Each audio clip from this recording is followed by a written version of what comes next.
ಅಂತಿಮದ ಆರಂಭ ಈ ಒಂದು ಕಾರ್ಯಕ್ರಮಕ್ಕೆ ಮತ್ತೊಮ್ಮೆ ನಿಮ್ಮೆಲ್ಲರಿಗೂ ಕೂಡ ಸ್ವಾಗತ. ನಾವು ಕಳೆದ ಕೆಲವು ಸಂಚಿಕೆಗಳಿಂದ ಪ್ರಕಟಣೆಯ ಪುಸ್ತಕದ ಕುರಿತಾಗಿ, ಅದರಲ್ಲೂ ವಿಶೇಷವಾಗಿ ಪ್ರಕಟಣೆಯ ಪುಸ್ತಕದಲ್ಲಿ ಬರೆಯಲ್ಪಟ್ಟಿರುವಂತಹ 7 ಸಭೆಗಳ ಕುರಿತಾಗಿ ನಾವು ನೋಡುತ್ತಾ ಇದ್ದೇವೆ. ಅದರಲ್ಲಿ ಈಗಾಗಲೇ ನಾವು 6 ಸಭೆಗಳ ಕುರಿತಾಗಿ ನೋಡಿದ್ದೇವೆ. ಈ ಸಂಚಿಕೆಯನ್ನು ನೋಡುತ್ತಾ ಇರುವಂತಹ ಅನೇಕರು ನಮಗೆ ಅನೇಕ ಮೆಸೇಜ್ ಮಾಡಿದ್ದೀರಾ, ಇದು ಪ್ರಯೋಜನವಾಗಿತ್ತು ಎಂಬುದಾಗಿ. ಆದ್ದರಿಂದ ಈ ಒಂದು ಸಂಚಿಕೆಯಲ್ಲೂ ಕೂಡ ಕಡೆಯದಾಗಿ ಇರುವಂತಹ ಸಭೆ ಲವೋದಿಕೆಯ ಸಭೆ, ಆ ಸಭೆಯ ಕುರಿತಾಗಿ ನಾವು ತಿಳಿದುಕೊಳ್ಳೋಣ. ಆ ಸಭೆಯಲ್ಲಿರುವಂತಹ ಆಳವಾದ ಸತ್ಯ, ಆ ಸಭೆಯು ಇವತ್ತು ಇರುವಂತಹ ನಮಗೆ ಏನನ್ನು ತಿಳಿಸುತ್ತದೆ, ನಾವು ಯಾವ ರೀತಿಯಾಗಿ ಆ ಸಭೆಯ ಮೂಲಕವಾಗಿ ದೇವರ ವಾಕ್ಯದ ಕಡೆಗೆ ತಿರುಗಬೇಕೆಂಬುದಾಗಿ ಆ ಸಭೆಯ ಕುರಿತಾಗಿ ನಾವು ಇವತ್ತು ಕೇಳಿ ತಿಳಿದುಕೊಳ್ಳೋಣ. ಬನ್ನಿ. Praise lord. Praise lord. Praise lord. ಹೇಗಿದ್ದೀರಾ ಬ್ರದರ್? ಗಾಡ್ಸ್ ಗ್ರೇಸ್ ಚೆನ್ನಾಗಿದ್ದೀವಿ. ನೀವ್ ಹೇಗಿದ್ದೀರಾ? ಚೆನ್ನಾಗಿದ್ದೀನಿ ಬ್ರದರ್. ನಾವು ದೇವ್ರ ಕೃಪೆಯಿಂದ 6 ಸಭೆಗಳ ಕುರಿತ ಈಗಾಗಲೇ ನೋಡಿದ್ದೀವಿ. ಅದು ಬಹಳ ಪ್ರಯೋಜನವಾಗಿತ್ತು. ಯಾಕಂದ್ರೆ ಇಲ್ಲಿವರೆಗೂ ನಾವು ಸುಮ್ಮನೆ ಏನೋ ಓದ್ತಾ ಇದ್ವಿ. ಆದರೆ ನಾವು ಈ ಸಂಚಿಕೆಯಲ್ಲಿ ನಾವು ಅದನ್ನು ಡಿಸ್ಕಸ್ ಮಾಡಬೇಕಾದ್ರೆ ಫಸ್ಟ್ ಅದರ ಬ್ಯಾಕ್ಗ್ರೌಂಡು, ಆ ಪದದ ಅರ್ಥ ಏನು ಹೇಳುತ್ತೆ, ಅದರ ಕಾಲಘಟ್ಟ ಯಾವುದು ಎಂಬುದಾಗಿ, ಅದೇ ರೀತಿಯಾಗಿ ದೇವರು ಆ ಸಭೆಗಳ ಮೂಲಕವಾಗಿ ನಮ್ಗೆ ಏನು ತಿಳಿಸ್ತಾರೆ ಎಂಬುದಾಗಿ ಬಹಳ ಅದ್ಭುತವಾಗಿ ವಿವರಿಸಿದ್ರಿ. ಇವತ್ತು ಕಡೆಯ ಸಭೆ ಲವೋದಿಕೆಯ ಸಭೆ. ಸೊ ಈ ಸಭೆಯ ವಿಶೇಷತೆ ಏನು, ಈ ಸಭೆ ನಮಗೇನು ತಿಳಿಸುತ್ತದೆ, ಈ ಸಭೆಯಲ್ಲಿರುವಂಥ ಆತ್ಮಿಕವಾದ ಸತ್ಯತೆಗಳೇನು ಎಂಬುದಾಗಿ ಅದರ ಕುರಿತಾಗಿ ತಿಳಿಸುವುದಾದರೆ ನಮ್ಮೆಲ್ಲರಿಗೂ ಕೂಡ ಪ್ರಯೋಜನವಾಗಿರುತ್ತೆ. ಎಲ್ಲ ಸ್ತುತಿಗಳ ಮಹಿಮೆ ದೇವರಿಗೆ ಮಾತ್ರ, ಏಕೆಂದರೆ ದೇವರೇ ಎಕ್ಸ್ಪ್ಲೈನ್ ಮಾಡೋದನ್ನು. ಏಕೆಂದರೆ ವಾಕ್ಯ ಹೇಳುತ್ತದೆ, ಸತ್ಯವೇದ ವಾಕ್ಯವನ್ನು ತಿಳಿಯುವ ಹಾಗೆ ಹೃದಯವನ್ನು ತೆರೆದರು ಎಂಬುದಾಗಿ. ಹೃದಯ ತೆರೆಯಲ್ಪಡದೆ ದೇವರ ವಾಕ್ಯ ಯಾರೊಳಗೂ ಹೋಗಲ್ಲ. ಎಷ್ಟೇ ಸಾಮರ್ಥ್ಯವುಳ್ಳ ಪ್ರಸಂಗಿಯಾಗಿದ್ದರೂ ಕೂಡ, ಅಥವಾ ಎಷ್ಟೇ ಬಹಳ ಡೀಪಾಗಿ ಓದಿ ಜ್ಞಾನವುಳ್ಳವರಾಗಿದ್ದರೂ ಕೂಡ, ಅವರ ಒಂದು ಸಾಮರ್ಥ್ಯವೋ ಯಾವುದೊಂದನ್ನು ಹೋಗದಿರುವ ಪ್ರೆಸೆಂಟೇಷನ್ ಎಲ್ಲ ಏನೂ ಇಲ್ಲ. ದೇವರಾತ್ಮ ನಡೀಬೇಕು, ಅವರ ಸ್ಥಳದಲ್ಲಿ ಕ್ರಿಯೆ ಮಾಡಬೇಕು ಅಂತ ಅವ್ರು ತೀರ್ಮಾನ ಮಾಡಬೇಕು, ಅವಾಗಲೇ ಇದು ನಡೆಯುತ್ತೆ. ಇನ್ನೊಂದು ಸಾಕ್ಷಿ ಏನಂದ್ರೆ ಬದರ್, ಈ ಸಂಚಿಕೆ ಓದೋದಕ್ಕಿಂತ ಮುಂಚೆ ಬಹಳ ಜನ ಈಗ ಪ್ರಕಟಣೆ ಪುಸ್ತಕ ಓದೋದಕ್ಕೆ ಆರಂಭಿಸಿದ್ದಾರೆ. ಸೊ ಅನೇಕರು ಫೋನ್ ಮಾಡೋರೆಲ್ಲ ಏನು ಹೇಳ್ತಾರೆ ಅಂದರೆ, ನಮ್ಗೆ ಇದಕ್ಕೂ ಮುಂಚೆ ಪ್ರಕಟಣೆ ಪುಸ್ತಕ ಭಾಳ ಕಷ್ಟ, ಓದೋದಕ್ಕೆ ಆಗೋದಿಲ್ಲ ಅಂತ ಅನ್ಕೊಂಡಿದ್ವಿ. ಆದರೆ ಈ ಸಂಚಿಕೆ ನೋಡಿದ ನಂತರ ಇನ್ನೂ ಇದನ್ನು ಓದಬೇಕನ್ನೋ ಆಸಕ್ತಿ ನಮ್ಮಲ್ಲಿ ಜಾಸ್ತಿ ಆಗಿದೆ, ಆಸೆ ಉಂಟಾಗಿದೆ ಅಂತ ಭಾಳ ಜನ ಸಾಕ್ಷಿ ಹೇಳಿದ್ರು. ದೇವ್ರ ಕೃಪೆನೇ ಅದು. ಅಂದರೆ ಈ ಒಂದು ಕಾಲ ಬಂದು ರೆವಲ್ಯೂಷನ್ ಇರುವಂತಹ ಕಾರ್ಯಗಳು ನೆರವೇರೋ ಕಾಲಘಟ್ಟದಲ್ಲಿದ್ದೀವಿ ನಾವು. ಸೊ ಹಾಗಾಗಿ ದೇವರು ಬಂದು ಬಹಿರಂಗ ಪಡಿಸ್ತಾ ಇದ್ದಾರೆ, ಮುದ್ರೆಗಳು ಹೊಡೆಯಲ್ಪಡುತ್ತೆ ಅಂತ ನೋಡ್ತಾ ಇದ್ದೀವಿ. ಬಹಳ ಸಂತೋಷ, ಎಲ್ಲ ಗನವು ದೇವರಿಗೆ. ನಾವು ಇವತ್ತು ಲವೋದಿಕೆಯ ಸಭೆಯ ಬಗ್ಗೆ ನಾವು ನೋಡಲಿದ್ದೇವೆ. ನೋಡೋಕ್ಕಿಂತ ಮುಂಚೆ ಒಂದು ಚಿಕ್ಕ ವಿಷಯವನ್ನು ಹೇಳಿ ನೋಡೋಣ. ಯಾಕೆಂದರೆ ಕಳೆದ ಬಾರಿ ನಾವು ಫಿಲಡೆಲ್ಫಿಯಾ ಸಭೆಯ ಬಗ್ಗೆ ನಾವು ನೋಡಿದ್ವಿ. ಫಿಲಡೆಲ್ಫಿಯಾ ಸಭೆಯ ಕಾಲ ಎನ್ನುವುದು ಬಂದು ಮಿಷನರಿಗಳ ಕಾಲ ಅಂತ ನೋಡಿದ್ವಿ. ಅದಕ್ಕಿಂತ ಹಿಂದೆ ಬಂದು ಸಾರ್ದಿಸ್ ಸಭೆ, ಅಂದರೆ ಸಾರ್ದಿಸ್ ಸಭೆಯ ಕಾಲ ಬಂದು ಮಾರ್ಟಿನ್ ಲೂಥರ್ 1517ರಿಂದ 1798 ಅಂತ ನೋಡಿದ್ವಿ. ಈಗ 1798ರಿಂದ ಮಿಷನರಿಗಳ ಕಾಲ. ಅದರ ಅಂತ್ಯ ಏನು ಅಂತ ನಾವು ಕಳೆದ ಬಾರಿ ಹೇಳಲಿಲ್ಲ ನಾವು. ಅದು ಎಲ್ಲಿಯವರೆಗೂ ಕಾಲಘಟ್ಟ ಫಿಲಡೆಲ್ಫಿಯಾ ಅಂತ ನಾವು ಹೇಳಲಿಲ್ಲ. ಅದನ್ನೇ ಹೇಳೋಣ, ಯಾಕೆಂದರೆ ಮುಂದುವರೆದು ನೋಡುವವರಿಗೆ ಒಂದು ವೇಳೆ ಆ ಒಂದು ಇಯರ್ ಅಂತ್ಯ ಹೇಳಿಲ್ವಲ್ಲ ಅಂತ ಅನ್ಕೋತಾರೆ. 1798ರಿಂದ 1906ರವರೆಗೂ ಫಿಲಡೆಲ್ಫಿಯಾ ಕಾಲ. ಯಾಕೆ ಆ ರೀತಿ ಹೇಳ್ತೀವಿ ಅಂತ ಕೇಳಿದ್ರೆ, 1906ರಲ್ಲೇ ಬಹಳ ದೊಡ್ಡ ಒಂದು ಜೀವನ ಅಜೂಸಾ ಸ್ಟ್ರೀಟ್ನಲ್ಲಿ ಬಂತು, ರಿವೈವಲ್ ಎಂಬುದಾಗಿ ಹೇಳ್ತಾರೆ. ಹೌದು. ಯಾವ ರೀತಿ ನಮಗೆ ಮೊದಲ ಶತಮಾನದಲ್ಲಿ ಅಪೋಸ್ತಲರ ಕಾಲದಲ್ಲಿ ಒಂದು ಜೀವನ ಬಂತು, ಅಂತ ಒಂದು ರಿವೈವಲ್ ಅದು. ಈಗ ನಾವು ಅದನ್ನು ಫಿಲಡೆಲ್ಫಿಯಾ ಕಾಲದ ಅಂತ್ಯ ಅಂತ ಹೇಳಬಹುದು, ಲವೋದಿಕೆ ಕಾಲದ ಆರಂಭ ಎಂಬುದಾಗಿ ಕೂಡ ಹೇಳ್ಬೋದು. ಲವೋದಿಕೆ ಕಾಲದ ಆರಂಭ ಅಲ್ಲೇ ಆರಂಭವಾಗುತ್ತೆ. ಅಲ್ಲಿ 1906ರಲ್ಲಿ ಅಜೂಸಾ ಸ್ಟ್ರೀಟ್ನಲ್ಲಿ ಬಂದು ಅಮೆರಿಕದಲ್ಲಿರುವಂತಹ ಒಂದು ಪಟ್ಟಣ ಕ್ಯಾಲಿಫೋರ್ನಿಯಾದಲ್ಲಿ ಪಾಸ್ಟರ್ ಸೈಮೋರ್ ಎಂಬುದಾಗಿ ಹೇಳುವವರು ಅವರ ಸಭೆಯಲ್ಲಿ ಇದು ನಡೀತು. ಅಪೋಸ್ಟಲಿಕ್ ಫೈತ್ ಎಂಬುದಾಗಿ ಅವರ ಸಭೆ ಬಂದು, ಅವರು ಆ್ಯಕ್ಚುಲಿ ಅಮೆರಿಕನ್ ಅಲ್ಲ, ಅಲ್ಲಿ ಬಂದು ಅವರು ವಾಸವಾಗಿದ್ದರು. ಕರ್ತನದೇ ಗಾಡ್ಸ್ ಪರ್ಪಸ್ ಅದು. ಅವರು ಬಹಳ ದಿನ ಪ್ರಾರ್ಥನೆ ಮಾಡ್ತಾನೆ ಇದ್ರು. ಆಗ ಅವರ ಮುಖಾಂತರ ಒಂದು ಉಜ್ಜೀವನವನ್ನು ಆ ಸ್ಥಳದಲ್ಲಿ ದೇವರು ಆಜ್ಞಾಪಿಸಿದ್ರು. ಉಜ್ಜೀವನ ಅಂದರೆ ಯಾವ ರೀತಿ ಕೇಳಿದ್ರೆ, ರಿವೈವಲ್ ಅಂತ ಹೆಂಗೆ ಕೇಳ್ತೀರಾ ಅಂದರೆ, ಇವಾಗ ನೀವು ನೋಡ್ತಾ ಇರ್ತೀರಾ ಅಪೊಸ್ತಲರ ಕೃತ್ಯ 2ನೇ ಅಧ್ಯಾಯದಲ್ಲಿ ಅವರು ಒಂದು ಕಡೆಯಲ್ಲಿ ಕೂಡಿ ಪ್ರಾರ್ಥನೆ ಮಾಡ್ತಾ ಇದ್ರು. ಒಂದು 3000 ಜನ ಬಂದಿದ್ರು, ಬಹಳ ಜನ ಬಂದಿದ್ರು. 3000 ಜನ ರಕ್ಷಣೆ ಹೊಂದಿರೋದರಲ್ಲಿ. ಅದರಲ್ಲಿ ನೋಡಿದ್ರೆ ಎಲ್ಲ ಊರಿನವರು ಬಂದಿದ್ರು ಎಂಬುದಾಗಿ ವಾಕ್ಯ ಹೇಳುತ್ತೆ ಅಲ್ಲಿ. ಇದು ಬಂದು ರಿವೈವಲ್ನ ಒಂದು ಗುರುತಾಗಿ ನೀವು ಇಟ್ಕೊಳ್ಳಿ. ಕರೆಕ್ಟಾಗಿ 1906ನಲ್ಲಿ 1906ರಲ್ಲಿ ಅಜೂಸಾ ಸ್ಟ್ರೀಟ್ನಲ್ಲಿ ಒಂದು ದೊಡ್ಡ ಉಜ್ಜೀವನ ಉಂಟಾಯಿತು. ಆ ರಿವೈವಲ್ ಎಷ್ಟು ದೂರ ನಡೀತು ಅಂತ ನೀವು ಕೇಳಿದ್ರೆ ನೀವು ಆಶ್ಚರ್ಯ ಪಡ್ತೀರಾ. 3 ವರ್ಷಗಳು ಅಲ್ಲಿ ರಿವೈವಲ್ ಇತ್ತು. ಯಾವ ರೀತಿ ಅಂತ ಕೇಳಿದ್ರೆ, 3 ವರ್ಷ ಕೂಡ ಡೈಲಿ ಆರಾಧನೆ. ಡೈಲಿ ಎಷ್ಟು ಆರಾಧನೆ ಅಂತ ಕೇಳಿದ್ರೆ, ಒಂದು ದಿನಕ್ಕೆ 3 ಆರಾಧನೆ, ಬೆಳಗ್ಗೆ ಮಧ್ಯಾಹ್ನ ಸಂಜೆ 3 ಆರಾಧನೆ, 7 ದಿನ ಕೂಡ ಆರಾಧನೆ, 3 ವರ್ಷ ಆರಾಧನೆ. ನಾವು ಅಪೊಸ್ತಲರ ಕೃತ್ಯಗಳು ಹೇಳ್ದಂಗೆ ಬದರ ವಾಕ್ಯದ ನೋಡೋದು ಕೂಡ 2ನೇ ಅಧ್ಯಾಯ ಕಡೆಯ ವಾಕ್ಯ ಏನು ಹೇಳುತ್ತೆ ಅಂದ್ರೆ, ರಕ್ಷಣಾ ಮಂಡಳಿಗೆ ಅನುದಿನ ಜನಗಳು ಸೇರ್ತಾ ಇದ್ದಾನೆ ಅಂತ ನಾವು ವಾಕ್ಯದಲ್ಲಿ ನೋಡ್ತೀವಿ. ಅನುದಿನವೂ ಸಭೆಯಲ್ಲಿ ಸೇರಿಸಲ್ಪಟ್ಟರು. ಆ ಒಂದು ವಾಕ್ಯ ಹಾಗೆ ಇಲ್ಲಿ ಬಂದು ನೆರವೇರಿತು. ಅಲ್ಲಿ ಕಣ್ಣರು ನೋಡೋಕೆ ಸಾಧ್ಯ ಆಯಿತು. ಹೆಂಗೆ ಅಂತ ಕೇಳಿದ್ರೆ, ಹೆಚ್ಚು ಕಡಿಮೆ ಅಲ್ಲಿ ಬಂದು 3 ವರ್ಷ ಕೂಡ ಲೋಕದಿಂದ ಎಲ್ಲರೂ ಅಲ್ಲಿ ಬರುವವರಾಗಿದ್ದರು. ಅಲ್ಲಿಂದ ಅದು ಹೇಗೆ ಅಂತ ಕೇಳಿದ್ರೆ, ಉದಾಹರಣೆಗೆ ಹೇಳ್ತಾ ಇದ್ದೀನಿ, ನೀವು ಬಂದು ರಿವೈವಲ್ ಪಡೆದು ಹೋಗ್ತೀರಾ, ಅಭಿಷೇಕವನ್ನು ಪಡೆದು ಹೋಗ್ತೀರಾ, ದೇವರದನ್ನು ಮಾಡಿದ್ರು. ಅಲ್ಲಿ ಆರಂಭವಾಗಿದ್ದ ಈ ಒಂದು ಪಂಚಶತಮಾನದ ಒಂದು ರಿವೈವಲ್. ಪಂಚಶತಮಾನದ ರಿವೈವಲ್ ಪ್ರಥಮ ಶತಮಾನದಿಂದ ಹಾಗೆ ಅದು ಬಂದು ಆನಂತರ 5ನೇ ಶತಮಾನದಲ್ಲಿ ಬಂದು ಪಾರಂಪರ್ಯ ಸಭೆಗಳು ಆರಂಭವಾಗಿ, ಅನಂತರ ಪೆಂಟೆಕೋಸ್ಟ್ ರಿವೈವಲ್ ಕಡಿಮೆಯಾಗಿ ಅವರ ಆಳ್ವಿಕೆ ಒಳಗೆ ಬಂತು. ಅನಂತರ ಎರಡೂ ಅಧಿಕವಾಗಿ ಮಾರ್ಪಟ್ಟಿತ್ತು. ಮಾರ್ಟಿನ್ ಲೂಥರ್ ಮುಖಾಂತರ ಮತ್ತೆ ದೇವರು ಬಂದು ಒಂದು ಬೆಳಕನ್ನು ತರಲು ಆರಂಭಿಸಿದ್ದು ರಿಫಾರ್ಮೇಷನ್ ಅಂತ ಕರೀತಾರೆ. ರಿಫಾರ್ಮೇಷನ್ಗೂ ಟ್ರಾನ್ಸ್ಫಾರ್ಮೇಷನ್ಗೂ ಡಿಫ್ರೆನ್ಸ್ ಇದೆ ಅಲ್ಲಿ. ರಿಫಾರ್ಮೇಷನ್ ಅಂದ್ರೆ ಅದು ಸುಧಾರಣೆ, ಟ್ರಾನ್ಸ್ಫಾರ್ಮೇಷನ್ ಅಂದ್ರೆ ರೂಪಾಂತರ ಆಗುವಂಥದ್ದು. ಈಗ ಮಾರ್ಟಿನ್ ಲೂಥರ್ ಅಯ್ಯ ಮುಖಾಂತರವಾಗಿ ರಿಫಾರ್ಮೇಷನ್ ಬಂತು. ಸಭೆಯಲ್ಲಿ ಒಂದು ದೊಡ್ಡ ಒಂದು ಸುಧಾರಣೆ, ಇದು ಒಂದು ತಪ್ಪು, ಇದು ಯಾವುದು ಸರಿ ಎನ್ನುವ ರೀತಿಯಲ್ಲಿ ಅವರಲ್ಲಿ ರಿಫಾರ್ಮೇಷನ್ನ ಒಂದು ಪ್ರಕಟಣೆ ಏನಂದ್ರೆ ಅವರು ವಿರೋಧವಾಗಿ ನಿಲ್ಲುವುದಕ್ಕೆ ಮುಂದಾದರು. ಆಗ ಅದುವೇ ಅವರಿಲ್ಲ ಅಂದ್ರೆ ದೇವರು ಅವರನ್ನು ಉಪಯೋಗಿಸಿದ್ರು ಅಲ್ಲಿ ಅಂತ ಒಂದು ಬಹಳ ದೊಡ್ಡ ರಿಫಾರ್ಮೇಷನ್. ಹಂಗಾಗಿ ಪ್ರೊಟೆಸ್ಟೆಂಟ್ಸ್ ಎಂಬುದಾಗಿ ಕರೀತಾರೆ. ಕನ್ನಡದಲ್ಲಿ ಪ್ರತ್ಯೇಕವಾದಿ ಅಂತ ಹೇಳ್ತಾರೆ. ಆಕ್ಚುಲ್ ಆಗಿ ಅದು ಪ್ರೊಟೆಸ್ಟ್ ಅಂದ್ರೆ ಅದು ಸಭೆಗೆ ವಿರುದ್ಧವಾಗಿ ಪ್ರೊಟೆಸ್ಟ್ ಮಾಡಿದವರು ಅವರು. ಆಕ್ಚುಲ್ ಆಗಿ ಪ್ರೊಟೆಸ್ಟ್ ನಿಜ ಅವರು ಮಾಡಿದ ಸತ್ಯ. ಆಗ ಅವರು ಬಂದು ಕಾರ್ಯಗಳನ್ನ ಮಾಡಿದ್ರು. ಆದ್ರೆ ಟ್ರಾನ್ಸ್ಫಾರ್ಮೇಷನ್ ಬಂತ ಅಂತ ಕೇಳಿದ್ರೆ ಟ್ರಾನ್ಸ್ಫಾರ್ಮೇಷನ್ ಬರಲಿಲ್ಲ ಅಲ್ಲಿ. ಯಾಕೆ ಯಾತ್ರ ನಂಗೆ ಹೇಳ್ತೀನಿ ಅಂತ ಕೇಳಿದ್ರೆ, ಇವಾಗ ಮಾರ್ಟಿನ್ ಲೂಥರ್ ಬಂದು ಪ್ರೊಟೆಸ್ಟ್ ಮಾಡಿದ್ರು. ಬಹಳ ಮುಖ್ಯವಾಗಿ ವಿಷಯವನ್ನ ವಿರೋಧ ಮಾಡಿದ್ರು. ಪಾರಂಪರ್ಯ ಕಾರ್ಯಗಳು, ಕೆಲವೊಂದು ಕಾರ್ಯವನ್ನು ವಿರೋಧ ಮಾಡಿದ್ರು. ಅನಂತರ ಬಂದು ವಿಗ್ರಹಾರಾಧನೆಗೆ ವಿರೋಧ ಮಾಡಿದ್ರು, ಆಡಂಬರಗಳನ್ನು ವಿರೋಧ ಮಾಡಿದ್ರು, ಅದೆಲ್ಲ ಮಾಡಿ ರಿಫಾರ್ಮ್ ಮಾಡಿದ್ರು ಅವರು. ಆದ್ರೆ ಅದರೊಳಗಿಂದ ಬಂದ್ಬಿಡ್ತು. ಒಂದು 4 ವರ್ಷಗಳಾದ್ಮೇಲೆ ಇವಾಗ ನೀವು ನೋಡುವುದಾದ್ರೆ ಅವರ ಒಳಗೆ ಎಗೈನ್ ಅಂತ ಕಾರ್ಯಗಳು, ಆಡಂಬರಗಳು ಯಾವುದನ್ನ ವಿರೋಧ ಮಾಡಿದ್ರು. ಮಾರ್ಟಿನ್ ಲೂಥರ್ ಏನೆಲ್ಲ ಬೇಡ ಅಂತ ಹೇಳಿದ್ರು, ಇವತ್ತು ಸಭೆಯೊಳಗೆ ಅದೆಲ್ಲ ಬರಲು ಮುಂದಾಗಿದೆ. ಇಂಥ ಕಾರ್ಯಗಳೆಲ್ಲ ಬಂದಿದೆ. ಇದೇ ರಿಫಾರ್ಮೇಷನ್ ಒಂದು ಸಮಸ್ಯೆ. ಈಗ ದಿಢೀರಂತ ಒಬ್ಬ ರಾಜಕೀಯ ನಾಯಕರಿದ್ದಾರೆ, ಜನಗಳೆಲ್ಲ ಅವ್ರ ವಿರುದ್ಧವಾಗಿ ಒಂದು ರಿಫಾರ್ಮೇಷನ್ ಮಾಡ್ತಾರೆ, ಜನಗಳು ಅವ್ರ ವಿರುದ್ಧವಾಗಿ ತಿರುಗಿ ಬೀಳ್ತಾರೆ. ಅನಂತರ ಇನ್ನೊಬ್ಬ ನಾಯಕರನ್ನ ತರ್ತಾರೆ, ಅವರು 10 ವರ್ಷ ಇರ್ತಾರೆ. ನೋಡಿದ್ರೆ ಅವರು ಕೂಡ ಅವರ ಹಾಗೆ ಮಾರ್ಪಟ್ಬಿಡ್ತಾರೆ. ಹೌದು. ಕಮ್ಯುನಿಸಂ ಲೋಕದಲ್ಲಿ ಬಂತು ಅಂತ ಇಟ್ಕೊಳ್ಳಿ. ಕಮ್ಯುನಿಸಂ ಬಂದು ಬಹಳ ದೊಡ್ಡ ಒಂದು ರಿಫಾರ್ಮೇಷನ್. ಅದು ಲೋಕದಲ್ಲಿ ಬಂದು ಅಷ್ಟು ದೊಡ್ಡ ಬದಲಾವಣೆ. ಕಾರ್ಲ್ ಮಾರ್ಕ್ಸ್ ಎಲ್ಲ ಬರಲು ಮುಂದಾಗಿ, ಅನಂತರ ವೆಲೆಡರ್ ಮಿಲ್, ಆಮೇಲೆ ಲೆನಿನ್ ಎಂಬುದಾಗಿ ಬಹಳ ಅದನ್ನ ಚೆನ್ನಾಗಿ ಮುಂದೆ ತೆಗೆದುಕೊಂಡು ಚೆನ್ನಾಗಿ ಮಾಡಿದ್ರು. ಆದರೆ ಅವರ ಒಂದು ಉದ್ದೇಶದಲ್ಲಿಯೇ ಇವತ್ತು ಕಮ್ಯುನಿಸಂ ಇದೆಯಾ ಅಂತ ಕೇಳಿದ್ರೆ ಲೋಕದಲ್ಲಿ ಕಮ್ಯುನಿಸಂ ಆ ಸ್ಥಳದಲ್ಲಿ ಇವತ್ತಿಲ್ಲ. ಅದು ಕಮ್ಯುನಿಸಂ ಈಗ ಇನ್ನೊಬ್ಬ ಯಜಮಾನತ್ವ, ಅವರು ಏನ್ ಬೇಡ ಅಂತ ಹೇಳಿದ್ರು ಅದೇ ಇವತ್ತು ನಡೀತಾ ಇದೆ. ಅದೇ ರೀತಿನೇ ಸಭೆಯಲ್ಲೂ ನಡೆಯಿತು. ಒಂದು ದೊಡ್ಡ ರಿಫಾರ್ಮೇಷನ್ ಬಂತು. ಆದರೆ ರಿಫಾರ್ಮೇಷನ್ ನೀವು ನೋಡೋದಾದ್ರೆ 400 ವರ್ಷ ಆದ್ಮೇಲೆ ಇವತ್ತು ಹೆಂಗಾಗಿದೆ ಅಂದ್ರೆ ಏನೆಲ್ಲ ಬೇಡ ಅಂದ್ರೆ ಇವತ್ತೆಲ್ಲ ಅವರ ಬಳಿ ಇದೆ ಇವತ್ತು. ಸೊ 1906ರಲ್ಲಿ ದೇವರು ಏನ್ ಮಾಡ್ತಾರೆ ಅಂದ್ರೆ ಟ್ರಾನ್ಸ್ಫಾರ್ಮೇಷನ್ ಉಂಟು ಮಾಡ್ತಾರೆ, ರೂಪಾಂತರ. ರೂಪಾಂತರ ಅಂದ್ರೆ ನಿಮ್ಮ ಒಳಗೆ ಮಾರ್ಪಡುವಂಥದ್ದು. ನಿಮ್ಮೊಳಗೆ ಮಾರ್ಪಡದೆ ಒಳಗೆ ರಿಫಾರ್ಮೇಷನ್ ತರುವುದಾದರೆ ಮತ್ತೆ ಅದು ಒಳಗೆ ಬಂದ್ಬಿಡುತ್ತೆ. ಆದ್ರೆ ಒಳಗೆ ಮಾರ್ಪಟ್ಟರೆ ಅದು ಬರಲ್ಲ. ಸೊ 1906ರಲ್ಲಿ ಅಜೂಜಾ ಸ್ಟ್ರೀಟ್ ನಲ್ಲಿ ಆ ಒಂದು ರೂಪಾಂತರ ಆಗುವಂತ ಸ್ವಭಾವ ಬರುವುದಕ್ಕೆ ಮುಂದಾಯಿತು. ಈಗ ಏನಾಗಲು ಮುಂದಾಯಿತು ಅಂದ್ರೆ ಲೋಕಪೂರ್ತಿಯಾಗಿ ಜನಗಳನ್ನು ದೇವರು ಕರೆ ತಂದರು. ನೀವು 2ನೇ ಅಧ್ಯಾಯ ಅಪೊಸ್ತಲರ ಕೃತ್ಯಗಳನ್ನು ನೋಡುವುದಾದರೆ ಒಂದೊಂದು ಊರ ಹೆಸರು ಅಲ್ಲಿ ಹಾಕಲ್ಪಟ್ಟಿರುತ್ತೆ. ಅದೇ ರೀತಿ ಶ್ರೀಲಂಕಾವರೆಗೂ ಬಂತು. ಈಗ ನೀವು ನೋಡುವಂತಹ ಪಂಚಶತಮ ಅಂದ್ರೆ ಪೆಂಟೆಕೋಸ್ಟಲ್ ಚರ್ಚ್ ಇದೆ ಅಲ್ವಾ, ಇದೆಲ್ಲ ಇವತ್ತು ಇರುವ ಅಸ್ಥಿವಾರ ಎಲ್ಲಿ ಅಂದ್ರೆ 1906 ಅಂದರೆ ಮೊದಲ ಶತಮಾನದಲ್ಲಿ 2ನೇ ಅಧ್ಯಾಯ ಅಲ್ಲಿ ಆರಂಭವಾಗಿದೆ. ಅದು ಮಧ್ಯದಲ್ಲಿ ಅದು ಮಂಕಾಯಿತು, ಮತ್ತೆ ಅದು ಎಬ್ಬಿಸಲ್ಪಟ್ಟಿತ್ತು. ಅದಕ್ಕೆ ಹೆಸರು ಉಜ್ಜೀವನ. ಅದನ್ನ ಎಬ್ಬಿಸು ಇವತ್ತು ಮತ್ತೆ ನೋಡ್ತಾ ಇದ್ದೇವೆ. 120 ವರ್ಷ 2026ರೊಂದಿಗೆ ಸರಿಯಾಗಿ 120 ವರ್ಷ ಮುಗಿತವರೆಗೆ ಈ ರಿವೈವಲ್ನ ಕಾಲಘಟ್ಟ ಅಂತ್ಯಕ್ಕೆ ಬರ್ತಾ ಇದೆ. ಸೊ ಇದನ್ನ ದೊಡ್ಡ ಬದಲಾವಣೆ ಇವಾಗ ನಾವು ನೋಡಬೇಕು. ಈ 120 ವರ್ಷ ಆದ್ಮೇಲೆ ನಡೆಯುತ್ತೆ. ಸಭೆಗಳ ಒಳಗೆ ದೊಡ್ಡ ಬದಲಾವಣೆ, ಆ ಟ್ರಾನ್ಸ್ಫಾರ್ಮೇಷನ್ ಆಗಿದ್ದು ಲೋಕಪೂರ್ತಿಯಾಗಿ ಹರಡಿತು.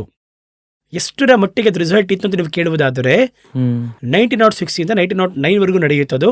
ಆ ಕಾಲಘಟ್ಟದಲ್ಲಿ ಫುಟ್ಬಾಲ್ ಕ್ಲಬ್ಸ್ ಮುಚ್ಚಿಬಿಟ್ರು, ಗ್ರೌಂಡ್ಸ್ ಮುಚ್ಚಿಬಿಟ್ರು.